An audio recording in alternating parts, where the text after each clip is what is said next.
Esse é o Drink com Crime, um podcast que conta casos de crimes reais, sempre acompanhado de bons drinks. E eu sou a Carla Moraes. E eu sou a Juliana Givisiez. E hoje a gente vai trazer um caso para vocês, que é um caso muito pedido. A gente recebeu o pedido de vários ouvintes. E é um caso que teve uma reviravolta agora em 2023, é isso, Ju? Isso mesmo, em junho de 2023. Teve uma grande reviravolta. Tô curiosa, hein? Então, qual é o caso de hoje, Ju? Da Kathleen Phoebe. E eu sei que ele aconteceu na Austrália, é isso? Sim, na Austrália, no estado de Nova Gales do Sul. Então vamos lá, que eu tô muito curiosa para saber tudo desse caso que deu o que falar, né, Ju? Sim, é um tipo de caso que eu adoro. Eu acho que quem é crimiseiro já sabe, assim, mais ou menos o desfecho, mas a gente vai contar tudo desde o começo da história da Kathleen Phoebe. Então, bora lá, Ju! Bora! Kathleen Megan Phoebe nasceu em 14 de junho de 1967. Ela é filha de Thomas Britton e Kathleen Donovan. Ela tem o mesmo nome de sua mãe, Kathleen. O pai dela, o Thomas, nasceu no país de Gales, mas durante a Segunda Guerra Mundial ele foi morar na Austrália. O Thomas tinha problemas com álcool e um histórico de violência doméstica. Seu primeiro casamento terminou devido a agressões à sua esposa, e por isso ele chegou a cumprir alguns meses de cadeia.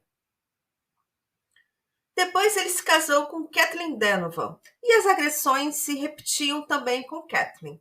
E o casal teve sua filha, Kathleen, porém, quando ela tinha ainda 1 ano e meio, seus pais brigaram e sua mãe saiu de casa. Thomas, seu pai, foi atrás dela e pediu para ela retornar para casa. Ela se negou e ele a esfaqueou até a morte, 24 vezes no meio da rua. E o Britton, o pai da Kathleen, foi preso e condenado. Ele cumpriu 15 anos de prisão na Austrália e depois foi deportado para o país de Gales. Caramba! Eu já conhecia parte desse caso, mas eu não imaginava que a infância da Kathleen tinha sido tão terrível, com o próprio pai matando a mãe. No meio da rua, com 24 facadas. Que loucura, Ju!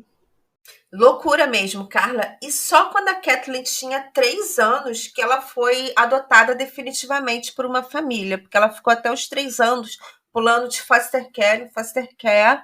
E assim, e para um bebê isso é muito ruim, né? Acaba não recebendo todo o amor que necessita. E só aos 3 anos que ela conseguiu uma família, conseguiu um lar. Não, e com todo esse passado e todo esse histórico, ela veio ali cheio de traumas e uma bagagem super complicada, né? Mas Sim. ela deu sorte de encontrar uma família amorosa? Conta pra gente. Sim, ela teve uma família amorosa. Ela morou com a família até os 18 anos, quando ela começou a trabalhar. E ela também conheceu o seu primeiro namorado, que mais tarde vai se tornar o seu marido, que foi o Greg, de 24 anos. O Greg, ele trabalhava como metalúrgico e eles se apaixonaram e se casaram em 1987. Então, assim, apesar desse começo da vida difícil, o restante da vida dela foi bem previsível. Ela estudou, terminou os estudos, começou a trabalhar, conheceu o namorado, casou.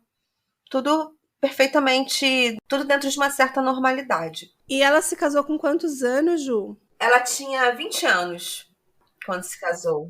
Legal.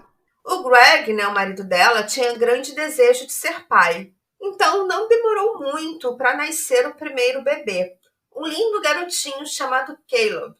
O Caleb fazia um ruído constante ao respirar e ele foi diagnosticado com laringomalácia, que é uma anomalia congênita da cartilagem que pode resultar na obstrução das vias aéreas. E, como consequência, ele poderia ter muita dificuldade de respirar.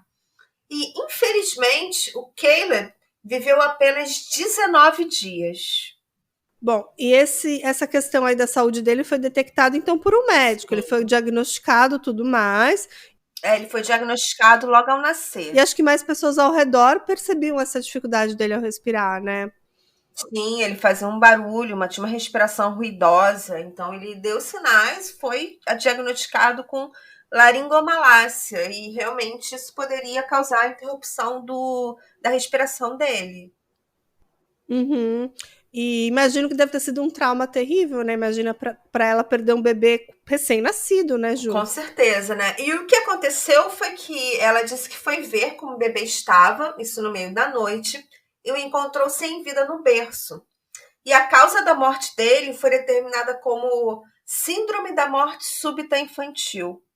E isso foi na casa dela, isso. Sim, foi durante a noite na casa dela. Ela acordou para ver o bebê e ela começou a gritar e acordando o marido, né? Acordando o Greg. E aí eles ligaram para a ambulância e realmente o neném não sobreviveu. Uhum. Ele viveu apenas 19 dias. Que triste, né, Ju? Muito triste, né? E como você falou, ela ficou arrasada, o Greg também, os dois ficaram arrasados e com medo de ter outros filhos. Mas eles foram aconselhados a tentar novamente, já que é raro casos de reincidência da mesma família de morte súbita infantil. E mesmo estando bem apreensiva com a ideia de ter outro bebê, Kathleen engravidou novamente. Em 3 de junho de 1990, nasceu o pequeno Patrick. Quando Patrick tinha cerca de 4 meses, Catherine encontrou sem respirar em seu berço no meio da noite e começou a gritar, acordando seu marido Greg, que fez as manobras para a ressuscitação, enquanto a Catherine chamava uma ambulância. E o bebê Patrick foi salvo nessa ocasião. Porém, depois do ocorrido, Patrick desenvolveu severos danos cerebrais, distúrbios convulsivos e perda parcial da visão. E a partir daí, Patrick não saía mais de hospitais. Ele tinha diversas consultas e terapias para tentar minimizar as sequelas. Nossa, que situação, né? Depois de perder um filho, ter um filho com deficiência que vai precisar de todos esses cuidados, né, Ju? Pois é, né? Ele ficou praticamente cego, ele perdeu a visão praticamente total, passou a ter crises epiléticas, então estava numa situação bem complicada mesmo. Uhum. E 4 meses depois desse ocorrido, quer dizer, o bebê tinha 8 meses, sua mãe o colocou para dormir em seu berço e horas depois ela o encontrou sem respirar. A ambulância foi chamada, mas dessa vez não foi possível ressuscitar o pequeno Patrick. E ele veio a óbito. A autópsia identificou a obstrução das vias aéreas como causa-morte, e essa obstrução poderia ser devido a crises epiléticas ou devido a distúrbios no cérebro, decorrente da primeira ressuscitação do Patrick. E o Patrick estava com quantos anos, Ju? 8 meses, Caramba! Um bebê. bebê ainda, né, ali. Tristeza, né, Ju? Sim, né? Você perde o primeiro bebê aos 19 dias de vida e aí o segundo bebê aos 8 meses. Uhum. E mais uma vez a Catherine e o Greg estavam arrasados e resolveram mudar de casa para tentar recomeçar. E aí, nessa nova casa, 18 meses depois, Catherine teve um novo bebê, a Sarah. A Sarah era um bebê bem-humorado que estava sempre rindo. Quando a Sarah tinha 10 meses, em agosto de 1993, Kathleen disse que se levantou da cama para verificar como estava a filha e a encontrou sem respirar no seu berço. Uma ambulância foi chamada, mas Sarah não resistiu. A causa-morte foi determinada como síndrome da morte súbita infantil novamente. Caramba, 3 filhos que morreram dessa forma, assim, inexplicável É, praticamente, né? Imagina, tá. Parece que tá tudo bem e de repente, à noite, a criança morre. Imagina que horror. horrível, né? E 3 bebês, horrível. E a Sarah tava com quanto tempo quando ela morreu? 10 meses. Quer dizer, nenhum bebê até então tinha passado de 1 ano de vida. Verdade. Que tristeza. Após a morte da Sarah, o Greg e a Kathleen se afastaram. Eles começaram a brigar e acabaram se separando. Mas após alguns meses de separação, eles se reaproximaram e reataram o casamento. Em 1996, eles se mudaram para outra casa e decidiram que era hora de recomeçar. E no ano seguinte, em 7 de agosto de 1997, nasceu a Laura. Laura foi a única filha a completar um ano de vida. Porém, quando ela tinha 18 meses, em 1º de março de 1999, Kathleen disse que a colocou para dormir e cerca de 15 a 20 minutos depois foi verificar como estava a filha.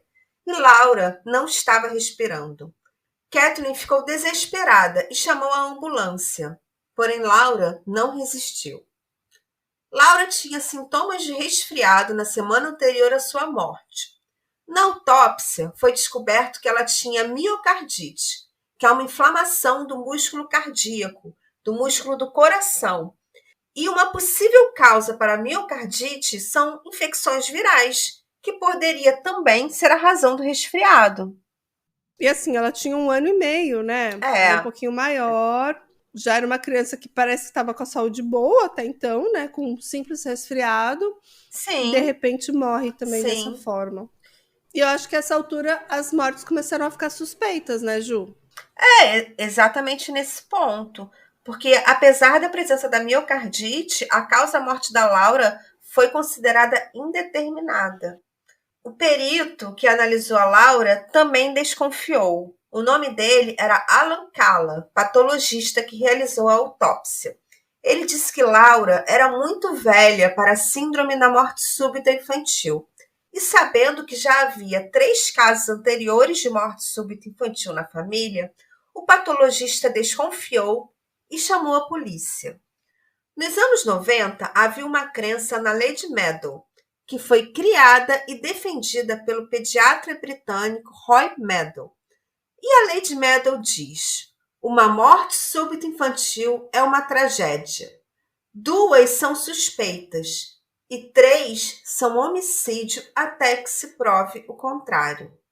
Essa Lei Meadow hoje ela já está totalmente desacreditada, tá? Mas nos anos 90 se acreditava que isso era uma verdade. O Dr. Samuel Roy Meadow é um pediatra aposentado, conhecido por haver identificado a síndrome de Munchausen por procuração, que antes já foi chamada de síndrome de Meadow. E ele atuou em vários julgamentos que levaram à condenação de mães e de uma enfermeira, até que ele se envolveu numa polêmica. Sally Clark é uma mãe inglesa que foi acusada em 1999 e condenada à prisão perpétua. Durante seu julgamento, o Dr. Meadow atuou na linha de acusação, atestando que as chances de que ocorresse a síndrome de morte súbita infantil 2 vezes na mesma família eram de 1 para 73 milhões. Só que, posteriormente, a comunidade científica começou a questionar em que ele se baseava o cálculo e descobriram que esse número, essa porcentagem, não tinha embasamento científico nenhum. E esse cientista começou a ser descredibilizado. E em 2003, a condenação de Sally Clark foi anulada. Vamos ver se eu entendi. Parece que eles estão dizendo que a nossa personagem de hoje é a Kathleen Folbig, provavelmente estaria causando essas mortes. Então, sim, que essas mortes súbitas e essas mortes por outras questões aí apontadas pelos patologistas não seriam a real causa da morte, e sim que ela teria provocado isso. É isso, Ju? Isso mesmo. E isso vinha muito por causa desse pediatra, que era britânico, que já tinha atuado em vários outros casos, atuando sempre como parte da acusação de que vários casos de síndrome de morte infantil na mesma família seriam indícios de homicídio, porque é muito raro haver mais de 2 casos de síndrome de morte súbita infantil na mesma família. Imagina, no caso da Kathleen teriam sido 4, né, Ju? Exatamente. Só que hoje esse cientista já está descredibilizado. Só que em 1999 ele estava no auge da sua fama. Então a Lei Meadow era muito valorizada. Tanto que a condenação da Sally Clark, que foi esse caso que eu contei, só foi revogada em 2003. Mas ainda estamos em 1999, um ano em que Laura morreu. E o Dr. Meadow era respeitadíssimo. E segundo ele, uma morte súbita infantil é uma tragédia, 2 são suspeitas, 3 são homicídio, até que se prove o contrário. E assim a polícia começou a investigar a Kathleen. E não era só a polícia que estava desconfiada da Kathleen, mas também seu próprio marido.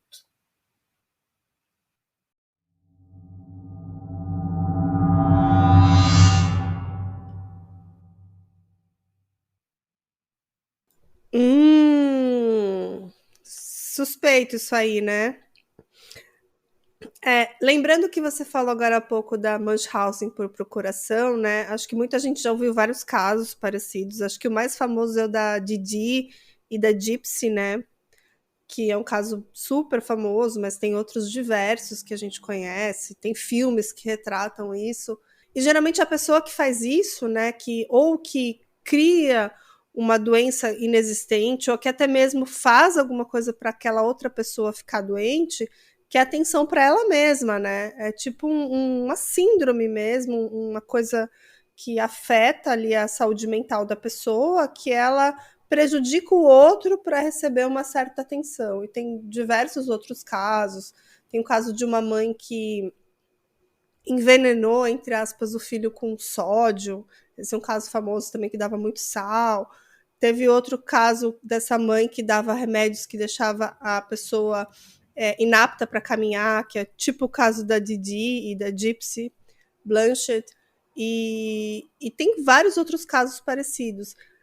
Mas causar a morte da outra pessoa, que é o caso que a gente está citando hoje da Kathleen, seria uma coisa mais extrema ainda, né, Ju? Sim, eu acho que são duas coisas separadas. É porque esse mesmo pediatra que identificou a síndrome de Munchausen também acreditava, né, em que mais de 3 casos de síndrome de morte infantil na mesma família é homicídio, até que se prova o contrário. Mas eu acho que o fato dele ter identificado a síndrome de Munchausen fez com que ele trouxesse um respaldo acadêmico, sabe? E, como a gente estava falando, o marido da Kathleen, o Greg, ele começou a desconfiar da Kathleen. O Greg, ele sempre notou que sua esposa era uma mãe um pouco impaciente. E depois da morte da Laura, ele resolveu ler os diários de sua esposa. Greg ficou estarrecido, porque na interpretação dele do diário havia confissões de culpa nas próprias palavras de sua esposa. Confissões de que Kathleen havia matado seus filhos. E ele ligou para a polícia e entregou o diário de sua esposa. E agora eu vou ler algumas passagens nesse diário, tá? Já vou avisar que é perturbador. Laura é um bebê razoavelmente bem-humorado, graças a Deus, e se salvou do destino de seus irmãos. Acho que ela foi avisada. Eu sabia que era cruel e malvada com ela, às vezes, e ela foi embora, com um pouco de ajuda. Chocada. Me sinto a pior mãe do mundo. O estresse me faz fazer coisas horríveis. Ele ficou tão chato que quase o deixei cair no chão de propósito. O que mais me assusta é ficar sozinha com um bebê. Com Sarah, tudo que eu queria é que ela calasse a boca, e um dia ela o fez. Gente, realmente preocupante se eu encontrasse um diário com esse tipo de coisa escrita, eu também iria correndo rapidinho para a polícia. É perturbador, né? Bem perturbador.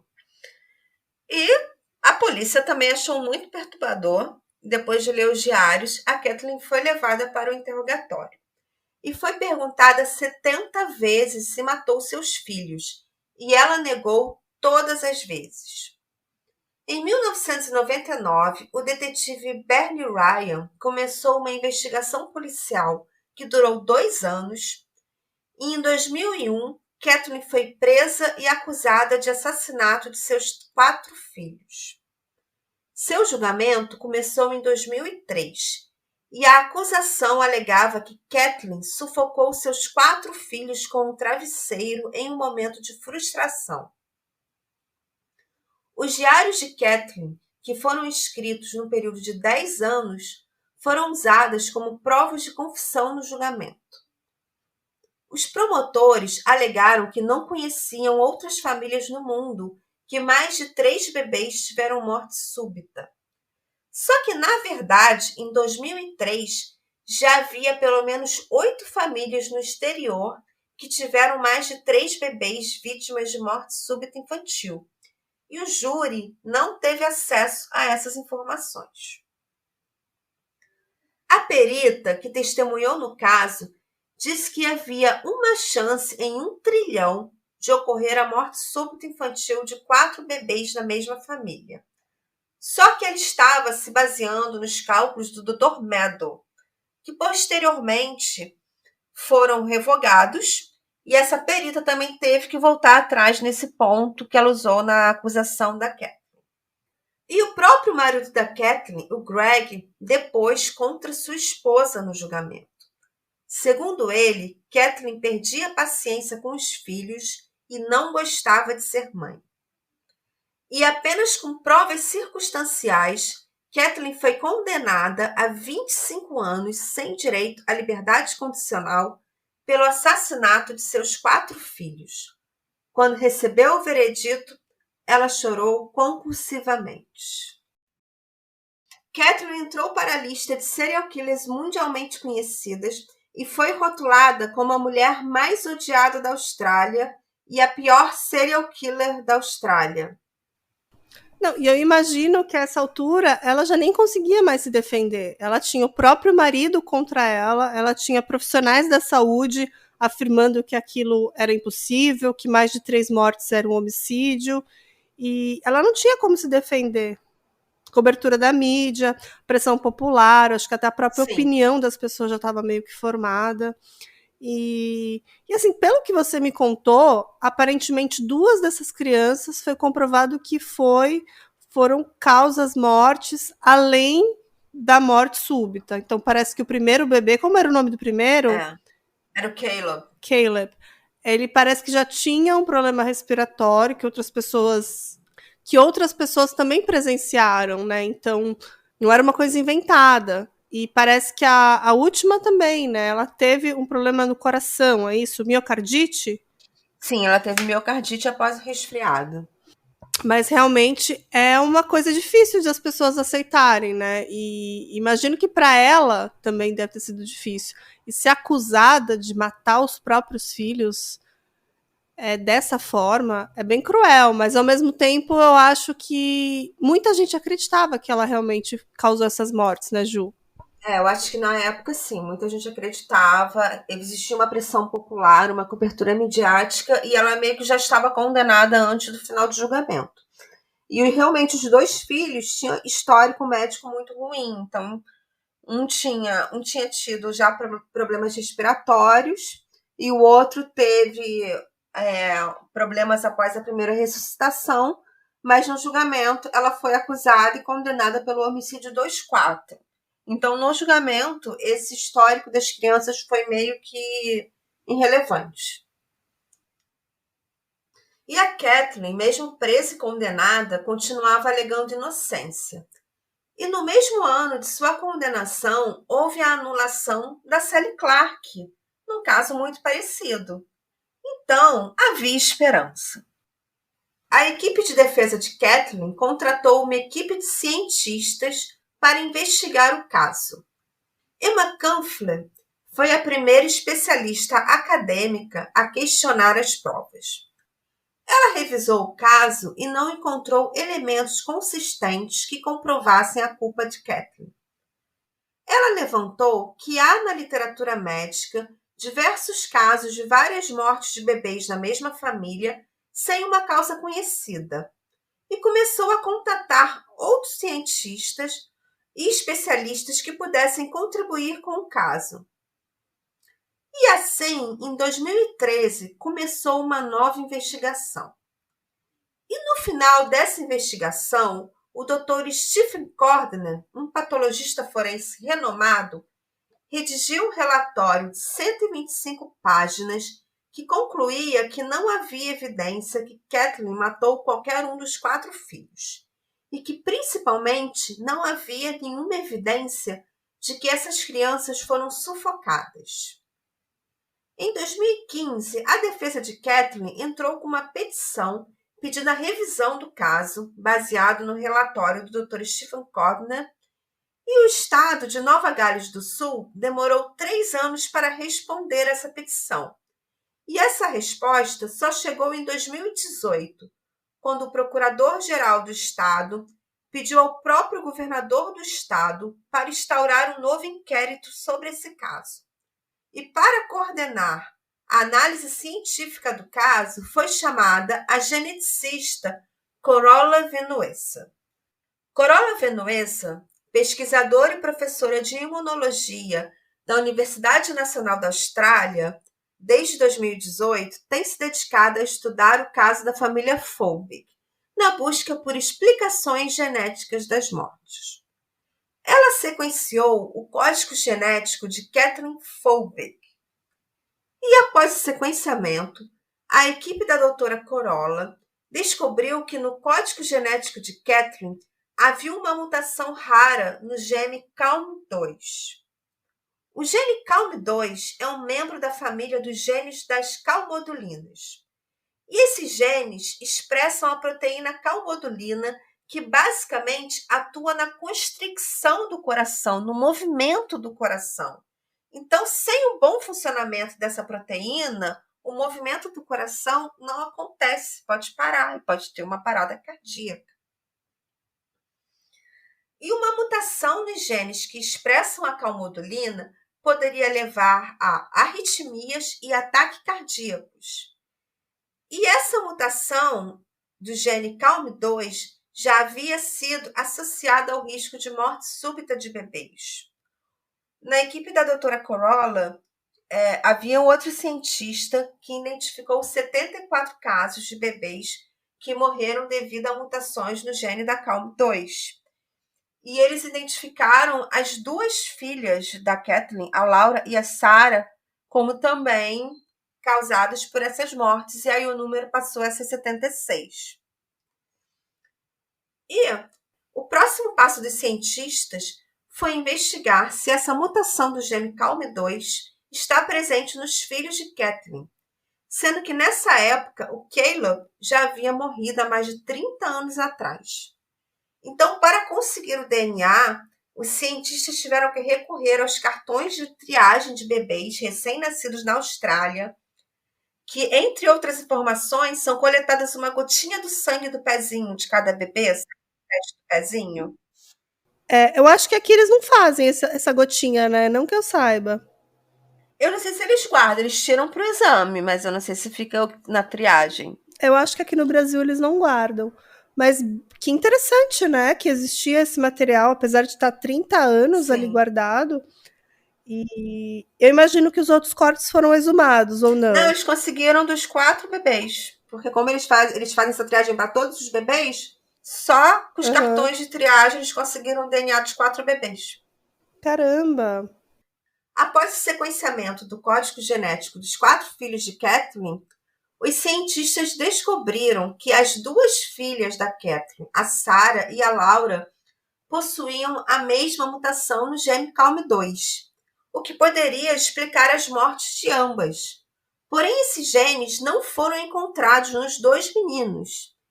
Então, como explicar a morte deles? Mas temos uma explicação. Vamos lá. Tô curiosíssima.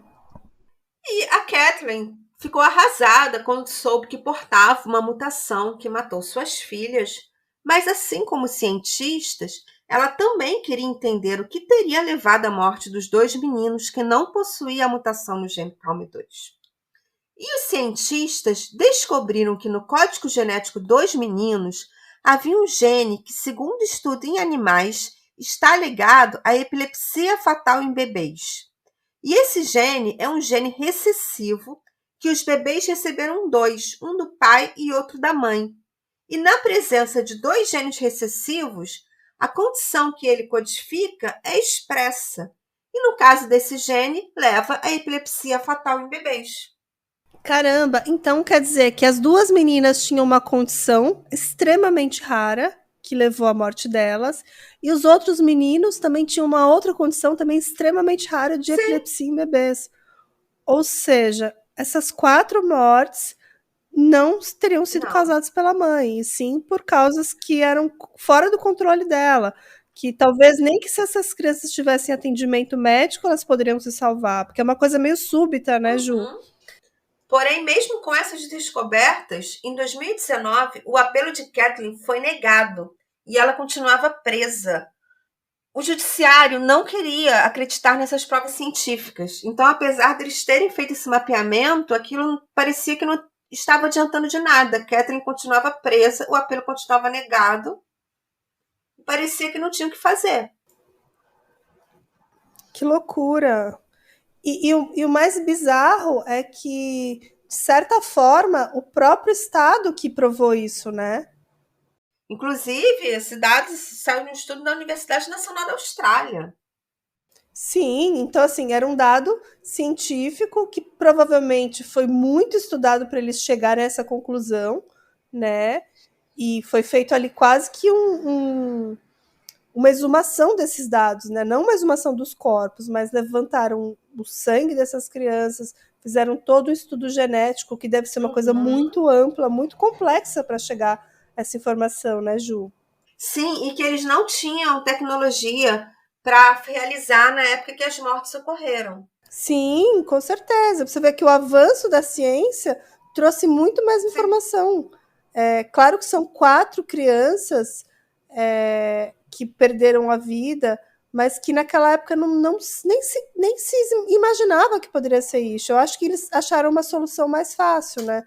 Do tipo, ó, esse médico aí, Bambambam, tá falando que 3 mortes é homicídio, então essa mãe matou essas crianças. Exatamente. Né? Tipo isso. Com certeza. E a equipe da doutora Corolla estava indignada. Parecia que o judiciário não queria acreditar na ciência. Mas após muita reflexão, a doutora Corolla chegou à conclusão que não bastava provar que a mutação existia. Ela tinha que provar que a mutação no gene CALM2 é potencialmente fatal. E para conseguir isso, ela contactou o Dr. Michael Overgaard, da Universidade Aalborg, da Dinamarca. E ele reproduziu a mutação em laboratório. E através de colaborações com outros pesquisadores e laboratórios do mundo inteiro, foram realizados diversos testes bioquímicos com o objetivo de descobrir se a mutação no gene CALM2 seria realmente patogênica. E eles provaram que a mutação teria entre 90% a 95% de ser fatal e publicaram um artigo científico com os resultados numa revista renomada. Não, então, assim, imagina, uma coisa que revoluciona a ciência. Tipo, um caso australiano envolveu uma equipe de cientistas da Dinamarca, que acredito que devem ter usado cobaias, talvez ratos, outros animais, para chegar a esse número. Ou seja, uma coisa que foi provado, testado, comprovado e publicado numa revista científica, né? Então, assim, parece ser um dado bem confiável. E mesmo assim, o judiciário não acreditou. Até então, não. E a doutora Corolla também contactou psiquiatras e psicólogos, e segundo eles, o diário de Kathleen era uma reflexão de tristeza e pesar, e não uma confissão de culpa. Um renomado professor e pesquisador americano da área de psicologia, chamado Dr. James Pennebaker, que inclusive presta assessoria ao FBI e à CIA, usou inteligência artificial para estudar cada palavra presente no diário de Kathleen e assim tentar entender o estado mental dela no período em que o diário foi escrito. E a conclusão do Dr. James era que Kathleen estava profundamente ansiosa, reflexiva e honesta. O Dr. James também disse não ter encontrado no diário nenhum sinal de premeditação de assassinato ou de agressividade que poderia terminar na morte de um dos seus bebês, e que suas palavras se referiam ao seu cotidiano e suas pequenas frustrações do dia a dia. Além do Dr. James, outros especialistas da área foram consultados e nenhum deles detectou admissões claras de culpa nos diários de Kathleen. E foi identificado que ela estava sofrendo de depressão profunda, provavelmente pela perda sucessiva dos filhos. Não, e eu fico imaginando a angústia dessa mãe, que perdeu um filho, que devia cuidar com muito carinho do próximo filho, esperando que agora ia dar tudo certo, e de repente perdia mais um filho, e depois perdia mais um. E imagino como é que estava a cabeça dessa mãe. Eu acho que esse diário reflete isso, e dependendo da forma que ela foi interpretada pelo marido, pelos antigos médicos que lidaram com essa informação, interpretaram como uma forma de admissão desse crime, quando na realidade era apenas um desabafo de uma mulher, de uma mãe cansada, de uma mãe frustrada e talvez até desesperada por tudo que estava acontecendo na vida dela, né?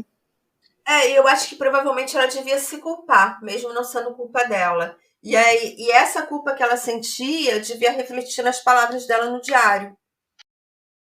Sim, exatamente. Uma culpa e também uma frustração de saber que aquilo meio que estava fora do controle dela, né?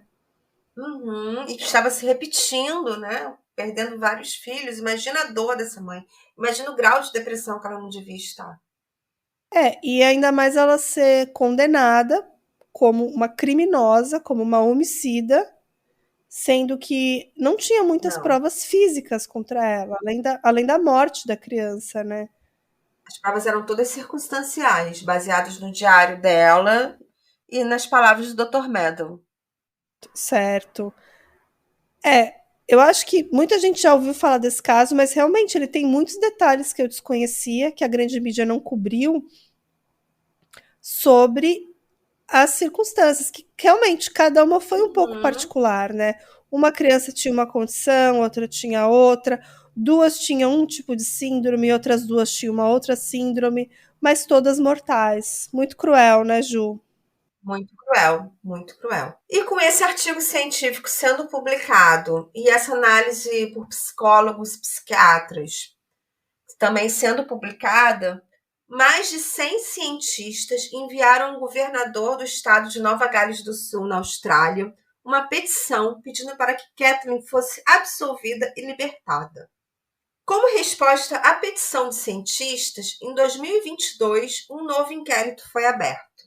No dia 5 de junho de 2023, o Procurador-Geral do Estado de Nova Gales do Sul, Michael Daly, convocou uma coletiva de imprensa e disse que havia dúvidas razoáveis sobre a culpa de Kathleen Folbig e que ela havia sido perdoada e deveria ser colocada em liberdade o mais breve possível. Kathleen Folbig foi colocada em liberdade aos 55 anos, após 20 anos de prisão. A melhor amiga de Kathleen, junto com outras pessoas que a apoiaram e torciam por Kathleen, reuniram fundos e montaram uma casa mobiliada para recebê-la em sua nova vida e ajudá-la a recomeçar. E esse foi o caso de hoje.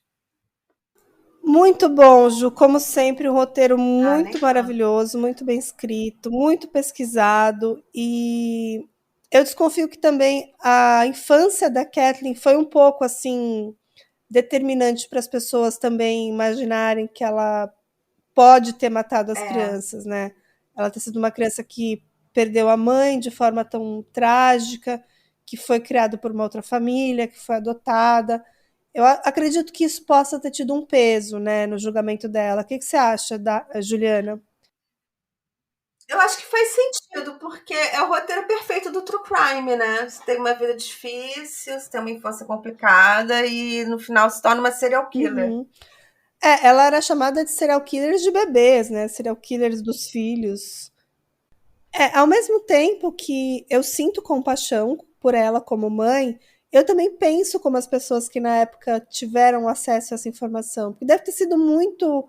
A ciência não estava tão avançada, deve ter sido muito traumático para as pessoas ao redor, para o próprio marido.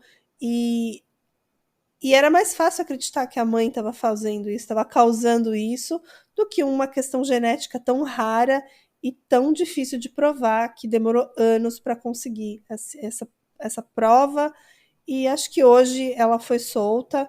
E você tem informação dela sobre a vida dela após, que foi recentemente, né? Ela acabou de ser. Faz um mês, né? Faz um mês. Então, eu vi os documentários recentes e ela ainda não está dando entrevista, sabe? Nem mostra muito o rosto dela. Os Uhum. repórteres conseguem falar, por exemplo, com a melhor amiga dela, mas ela ainda está um pouco reclusa, então a gente ainda não tem muita informação sobre ela. A informação que eu tive foi essa, que até mostra no documentário da ABC, Uhum. que eles montaram uma casa, tipo uma casa container, sabe? Bonitinha, assim, com toda mobiliadazinha, já com dinheiro das pessoas que apoiam a Catherine, para ela poder recomeçar. Mas não mostra ela recebendo a casa, sabe? Ela ainda está muito reclusa. Ela ficou quantos anos atrás das grades? 20 anos. E voltar para a sociedade deve ser muito difícil, né? Ainda mais com esse Pois é. estigma, né, de assassina de bebês. Que, claro, apesar da ciência ter provado, apesar dela ter sido absolvida, acredito que tem pessoas que ainda acreditam na culpa dela, né? Ah, sim, sempre vai ter. Mas é aquilo que eu sempre falo, né? Por isso que na justiça eu sou garantista. Eu acho que não basta provas circunstanciais para condenar ninguém. Tem que ter prova pericial, tem que ter algo concreto, senão a chance de ser feita uma injustiça é muito grande. Eu também estou de acordo. Ju, muito bom o caso de hoje. Achei muito bom. Aposto que os ouvintes vão adorar. E muita gente pediu. Tem vários. Eu nem vou citar os nomes, porque foi muita gente. Eu não consegui anotar o nome de todo mundo. Mas muita gente pediu. E eu acho que o drinkzinho vai ser o primeiro aqui a contar essa história com tantos detalhes. E tenho certeza que todo mundo vai adorar. Vamos deixar os recadinhos de sempre, então.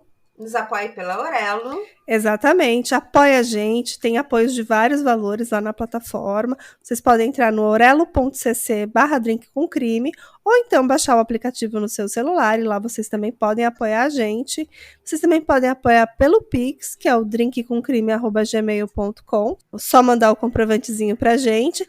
E vocês também vão poder participar no nosso grupo exclusivo do WhatsApp, que é muito bom. Então, assim, sejam apoiadores, ajude o nosso podcast a crescer e a gente vai ficar muito feliz, né, Ju? Sim, sim. Quem nos ouve pelo Spotify, não esqueça de nos dar 5 E estrelinhas. sim, por favor, avalie a gente. Deixe comentários nos casos, deixe comentário nesse caso também, que a gente vai adorar saber a sua opinião. Então a gente se vê na semana que vem, na próxima terça-feira tem mais um episódio. Então, um beijo para todo mundo, fiquem bem. Até semana que vem, tchau! Tchau!